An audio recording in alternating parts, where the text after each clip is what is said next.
Put that coffee down. I'm not here to waste your time, okay? I certainly hope you're not here to waste mine. So I'm gonna keep this short. Helen, we're both in sales. Let me tell you why I suck as a salesman. Most valuable commodity I know of is information. Wouldn't you agree? Coffee's for closers only. Well, hello there, friend. Welcome back to the Behind Your Back podcast with me, Bradley Hartman, founder and CEO of the Behind Your Back Sales Company. And on this podcast, we talk about leadership, personal productivity, time management, and the craft of selling in this construction industry. I am thrilled to announce the announcement of a new premier sponsor. But yeah, no, you heard that right. It's the announcement before the announcement. So I'm announcing that I'm going to announce a new premier sponsor. We are thrilled. We are excited. It's going to be a really fun collaboration. They have a very similar sense of humor. We're going to do some really cool things. So I can't share any more details. And you're probably thinking, yeah, whatever, Hartman, advertiser, don't care. How does that help me? And I'll tell you how this will help you. They're going to help us invest in the show to make it bigger and better and cooler and more insightful, more entertaining, more everything. I mean, that's it. That's it. We do it all for you. Okay. You think this is just some greedy capitalistic move to put more money in my pockets? No. I mean, not entirely. It's part of it. Anyway, it's a sales podcast. Let's be honest with each other. All right. So here we go. What do we got going on here? Well, I'll tell you what. The NFL, the National Football League, the No Fun League sometimes, the Not For Long League, that's starting up again. This is always one of my favorite times of the year. So I thought we could just start off this by going through a Q&A with myself. Some questions surely are on your mind that you'd like to ask me.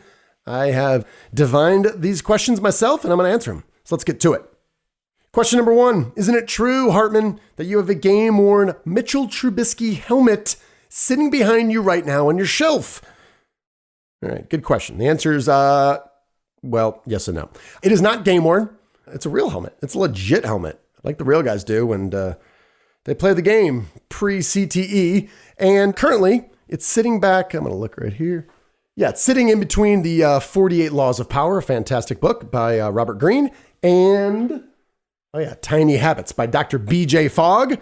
So power and habits, Mitchell Trubisky. There's a joke in there somewhere. But yes, I do. Poor Mitchell Trubisky. The guy tried hard. He's in a tough situation and just wasn't that good.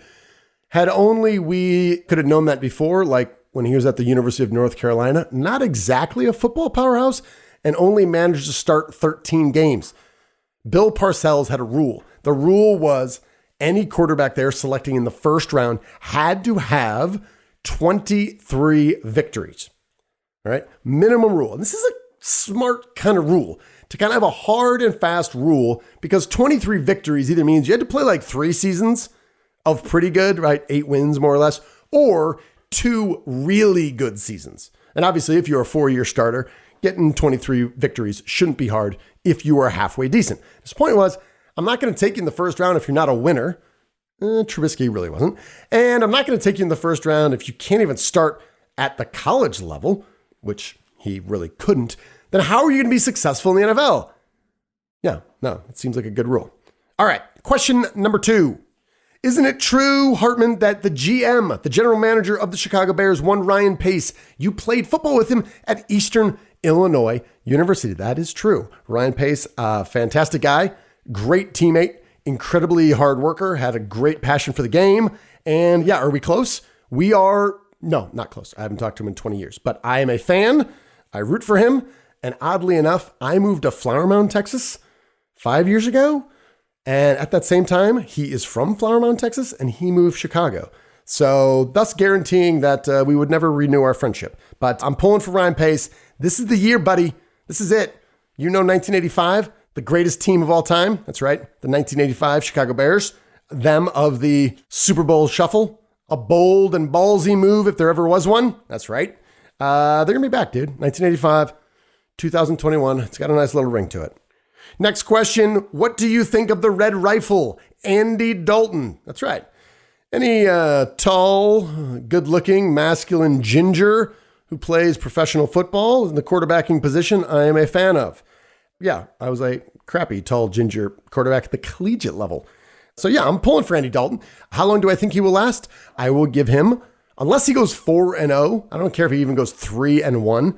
By week 4, he's out. Justin Fields is in. And the future, my friends, is very, very bright, despite the fact that Justin Fields went to Ohio State, which is the worst place on earth. Follow-up question from a guest.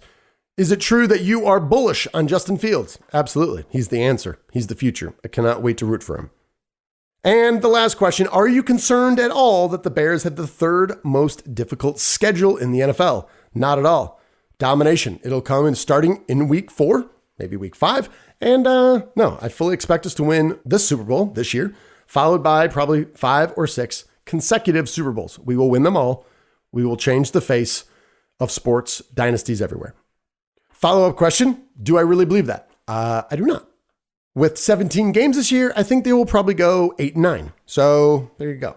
All right, what's the deal? Why are we talking NFL? Well, the beginning of the season, I always think back to the special amount of time, about 40 minutes I got to spend essentially one-on-one with Herm Edwards. And he shared so many leadership tips and so many non-obvious things that I found valuable. He was just talking and I was scribbling and making notes. And then I would interject with a question, and he was very humble. He was candid, and he was just like the guy that you see on TV. He's extremely authentic. And we put together this episode, and actually on the Mike McDole episode recently, Herm's Law came up that I've been talking about ever since. That obviously it's his law. He said it to me, and I've kind of coined the phrase ever since. And Herm's Law says, you need to treat everyone fair, but you don't treat them all the same.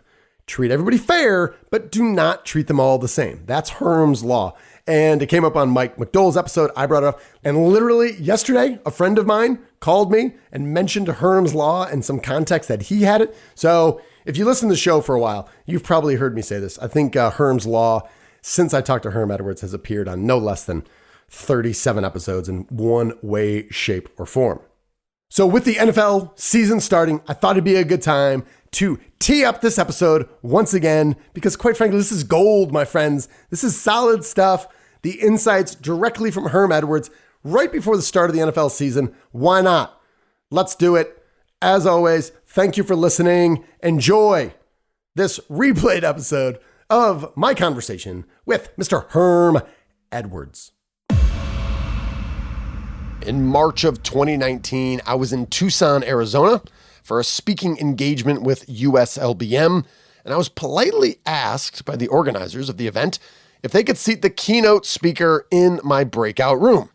Now, who was the keynote speaker that day? The keynote speaker that day was none other than the coach, Herm Edwards. And it was a dream coincidence for a football nerd like myself. So who is Herman Edwards? Herman Edwards, the son of a World War II veteran and a German national, graduated from San Diego State University and played 9 seasons with the Philadelphia Eagles from 1977 to 1985, making a championship appearance with the team in Super Bowl 15. His 33 career interceptions is one short of the Eagles franchise record, and he never missed a game in his 9 seasons with the Eagles, playing in 135 consecutive regular season games.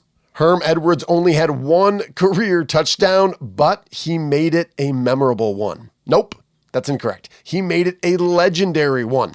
Any Eagles fan, and more despondently, a Giants fan as well, will know it as the Miracle at the Meadowlands, as the Giants snatched defeat from the jaws of victory in a way that changed the game forever. As the clock winds out on the Philadelphia Eagles, a game they thought would project them into a possible wild card position. It would bring them 7-5 had they won, but a late interception by the Giants will preserve a Giant victory. An upset win as the Giants lead 17-12, and we're inside 30 seconds. The Eagles have no timeouts.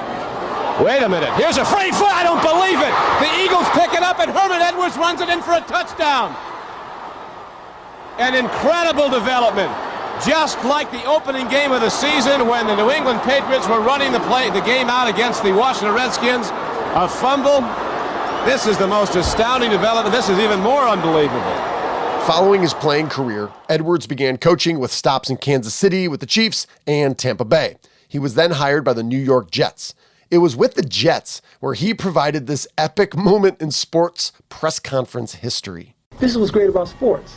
This is what the greatest thing about sports is. You play to win the game. Hello? You play to win the game. You don't play to just play it. That's the great thing about sports. You play to win. And I don't care if you don't have any wins. You go play to win. When you start telling me it doesn't matter, then retire. Get out. Because it matters. Now, while this is still widely mocked to this day, because it is quite hilarious, there are two important elements of this story that are often overlooked. The first was the message he was sending to his team. This is what he said looking back on this event 10 years later. You have an obligation as a player. You prepare that week to go win. I don't care about your schedule or how many people got hurt. It doesn't matter. You owe it to the people in the building and the guys in the huddle to prepare yourself to win. My dad was in the service for 27 years. He used to tell me, it's not about tomorrow. It's about today. What are you going to do today a little bit better than what you did yesterday? That message, I think, should resonate with every single one of us as well. Let's think about what we can do right now to get better. The second element is this. The previously moribund Jets were 2-5 at the time, and the team morale was sinking fast. Following the rant, they went on a tear over the last 9 games, and they won the division. Now, following his stint with the Jets, Herm Edwards later returned to Kansas City as the head coach. He then spent 9 years as an ESPN analyst who was candid, insightful, and unafraid to call coaches or players out when warranted. In December of 2017, Herm Edwards surprised the sporting world by leaving ESPN in order to take the head coaching job at Arizona State University.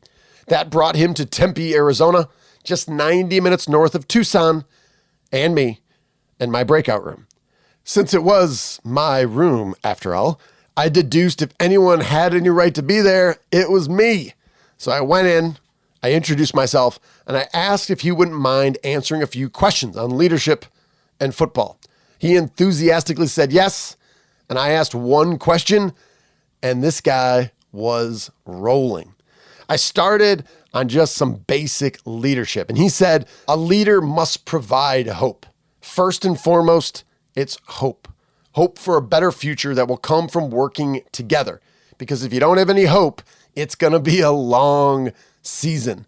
He then talked about the 3 critical attributes of a leader. The first one is you have to be a good communicator. And he said, my players need to roll their eyes. They need to know exactly what I'm going to say. That's how I know if the message is sinking through.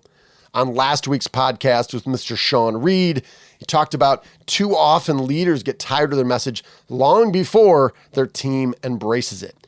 The second one is you got to have a consistent message to say over and over as a good communicator. And number 3, he said you got to be a good listener. In a recent newsletter that we sent out, it was titled, What Are You Listening For? And the 5 modes of listenership, if that's a word. And if you're not part of our newsletter, you should sign up for that immediately. Go to our website. You'll see it on the first page there. I asked him about how you connect with young people. At the time, he was 64 years old.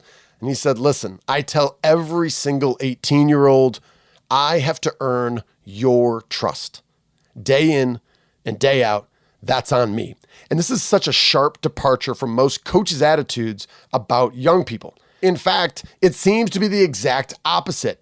And this was a natural segue into a discussion about servant leadership. Herm said, you got to remember, Bradley, you are there to serve the team, not the other way around. The leaders serve everyone else. Now, in speaking with my friend Megan McCoy Jones at McCoy's Building Supply, she said it more succinctly. She said, we as leadership are overhead, pure and simple. We exist to help the stores and the teams in the field. And in working with TD Industries in Dallas, I've learned more about servant leadership and the work of Robert Greenleaf. If you are not familiar, I would strongly recommend it to a friend. In discussing young people today, I asked if his players are more vocal than players in previous generations. And he said yes, but he had a caveat. He said, keep in mind, Bradley, they're not threatening your authority. They're looking for knowledge. So don't take yourself so seriously. Give them the benefit of the doubt. He said, you gotta let your people talk. Your concern as a leader is if your team is listening and if they're believing. Them talking should be expected and a sign of engagement. I asked Herm about dealing with failure on such a public stage, because for most of us, our failures are really confined, shielded from the public consciousness for sure, but most times from our teammates as well. On the topic of accepting the reality of failure, Herm Edwards said this. He said, sometimes things don't work out. He goes, way back, I was the coach of the Jets, and we've got Chad Pennington at quarterback. It's the end of this game, and we're down by 1. We talk it over, and we decide we're going to run this play. Now, you don't know if it's going to work. Try it. See what happens. No one runs a play knowing it's not going to work, despite what you see and hear on TV. Well, this play, it didn't work. We lost the game. Afterwards, a reporter asks, why did you run that play with Chad Pennington at the end of the game? His answer was, well, you see, we didn't know it wasn't going to work until we ran it. We tried our best and it didn't work. That is to be expected from time to time. I asked him about ownership of those failures and the line between taking the responsibility as a leader while also holding your team accountable. His eyes narrowed and he said, listen, Bradley, as a leader, you're either coaching it or you're allowing it to happen. So you need to own that. President Dwight Eisenhower famously had the desk plate that read, "The buck stops here." He knew he was ultimately responsible, regardless of what happened. Ex-Navy SEAL Jocko Willink wrote an entire book on the same concept. He called it extreme ownership. It means the leader's always complicit in failure. Always. Somehow. Now, we had touched on coaches and players, so I steered the discussion into the third leg of the football strategy stool, scheme. Having overhauled the offensive and defensive scheme at Arizona State University, I asked him about that. He said the critical part of change, of performance improvement, is the transition from knowing to teaching to performing. He said there's a big difference between knowing what to do and knowing how to teach what you want done. And it takes humility to accept the fact that when people are not performing, it's a teaching issue in most cases. And for any of us involved in change management, we must keep in mind it's not a learning disability on behalf of the frontline employees, but it could very well be a teaching disability on our part. Then Herm ambled into the 3 most important letters in leadership, something I've repeated a few dozen times since then, almost certainly on this very podcast. He said, Bradley, there are 3 letters you can never forget. Never forget these. K-Y-P. K-Y-P. Bradley, got to remember K-Y-P. And I kind of lean in, and he knows I'm going to ask, what does KYP stand for? Bradley, KYP stands for Know Your People. Now, the New England Patriots have made this mantra popular: know your role, do your job. It's the leader's job to put them into a position to succeed. But to do that, you have to know your people. You have to KYP. And then he told the story about Dale Carter. Dale Carter was an All-American defensive back at Tennessee, and during his rookie year, they recognized he had incredible talent, but he really struggled with understanding the coverages. They were losing this game, and Dale Carter was killing them. He was lost out there. He couldn't understand the coverages. He was running in the wrong directions, covering the wrong people. And the coaches at halftime are scribbling all over this whiteboard as Dale's eyes are glazing over. Then Herm says, I have an idea. I go in there, I take the whiteboard and I throw it in the corner and I say, here's the deal. I want you to cover one guy. You go where he goes. Forget everything else. Forget anything else in the entire game. You're going to cover one guy this entire second half. The guy he was referring to was number 88 on the Cowboys. His name was Michael Irvin, one of the greatest wide receivers of all time. In the second half of the game, Dale Carter blanketed him, destroyed him. He didn't catch a ball, and they won the game. And Herm Edwards says sometimes doing less is the answer, but you gotta know your people. How can you keep it simple and just let them do what they're great at?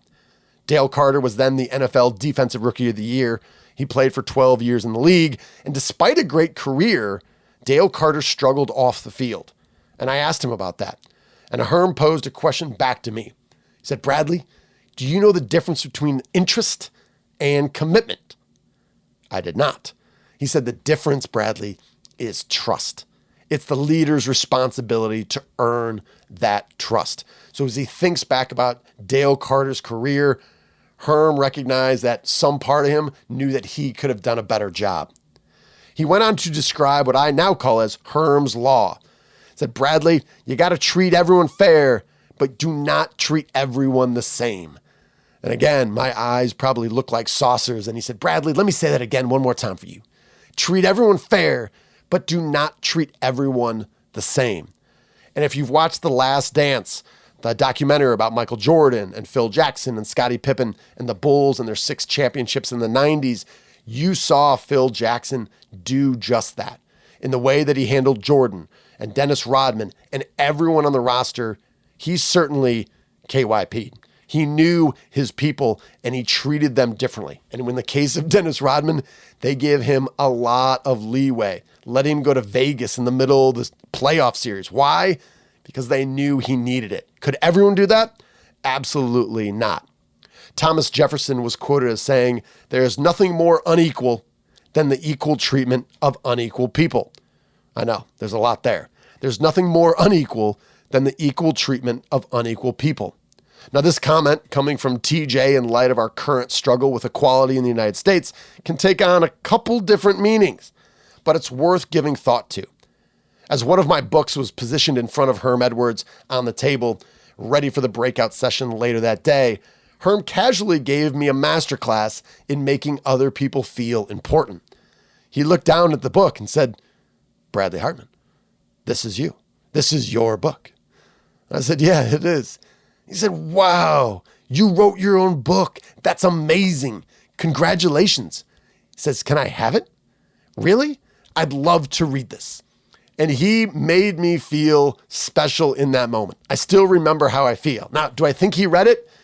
You know what? I don't really care because that's not important to me, much more than my ego, I suppose. Herm then began discussing being intentional with who you listen to and where you get new information. He said, you got to be careful, Bradley, listening to the outsiders. If you start listening to people outside the building, you're going to end up sitting with them. I asked him about where he looked outside of football for new information, new knowledge, new mental models. And he said, I've learned everything in life, everything from someone else, mentors, players, my family, and books. He said, man, you got to read, Bradley. You gotta read. Learn from those who went before you and who are trying to share their wisdom. And as I coach industry professionals, I'm always recommending or buying books. Even on this podcast, we recommend books. It's that old cliche. There's not much difference between someone who cannot read and someone who chooses not to. I transitioned and I asked Herm about who are the hardest working players he's ever coached. And he was ready with an answer. He said these 3 in order. Number 1, Curtis Martin, the Hall of Fame running back who played underneath Herm Edwards with the Jets. Number 2 was John Lynch, the should-be Hall of Famer free safety, current general manager of the San Francisco 49ers, and Albert Lewis, the 4-time Pro Bowler defensive back with the Chiefs and the Raiders. And Herm Edwards says these guys understood that everyone in the NFL is extremely talented. They understood there was a difference between talent and knowledge. And these guys were role models. He said, I could go to any rookie on the team and say, you want to be great? Just watch that guy. Do what he does. Who is that guy in your business? Who is that guy on your team? I was recently coaching an individual in the construction industry, and he said, when I joined the team, my training consisted of riding along with 5 different guys. and they all did it differently. So it was like a big buffet for me. I got to pick and choose to figure out whatever worked best for me. And he said, you know what I found out? When it comes to time management and that discipline, none of them really worked for me. And I think that's the point he was making, is that greatness requires discipline and process. And when you look at greatness, you see consistent behavioral traits. It's not a buffet, and it's not a bunch of random things that they picked together to figure out what worked for them. They looked at someone else who was the role model and said, I will do what that guy did.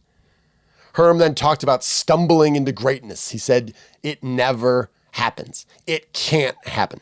No one stumbles into greatness. He said, it's not a gift from God. It's not a lucky break.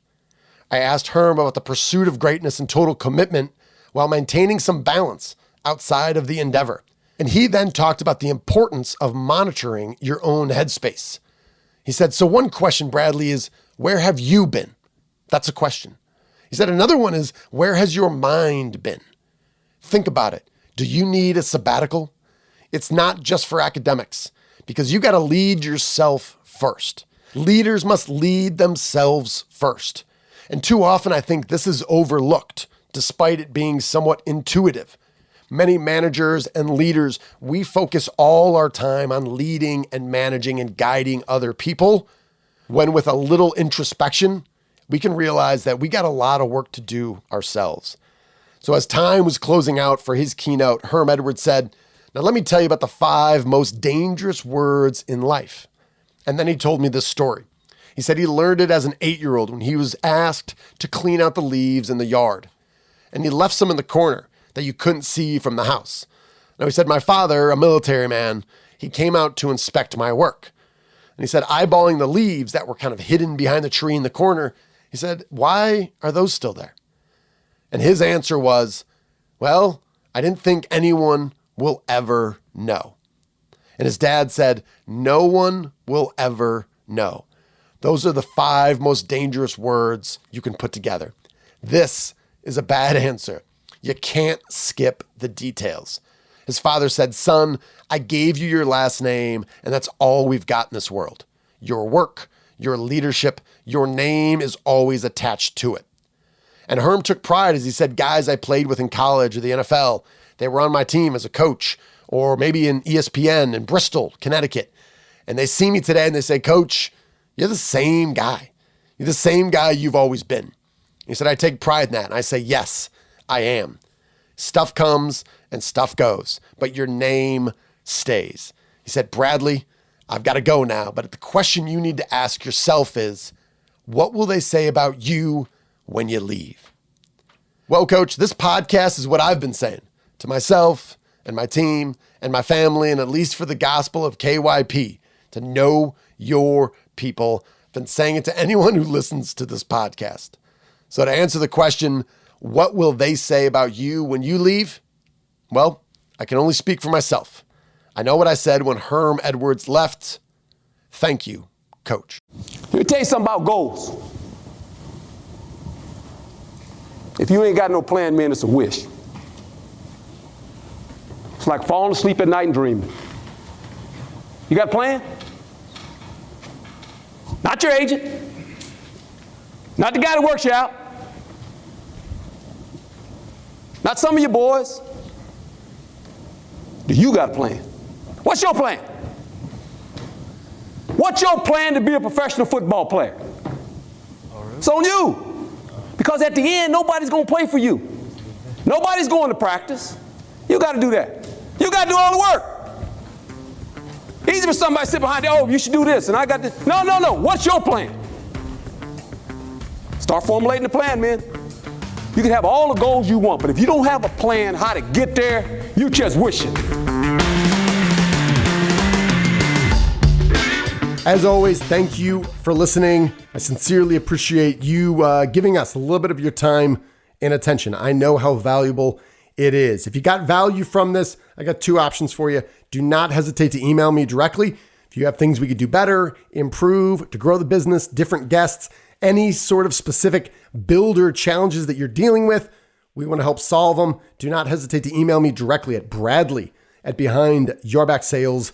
behindyourbacksales.com. Bradley at behindyourbacksales.com. And if you got value from this episode, please share it with your network and leave us a 5-star review on Apple Podcasts. Those mean more to us than you could possibly know. So thanks again. We're going to close it like we always do. You, my friend, you are owed nothing. Deliver value first. Make it a great week.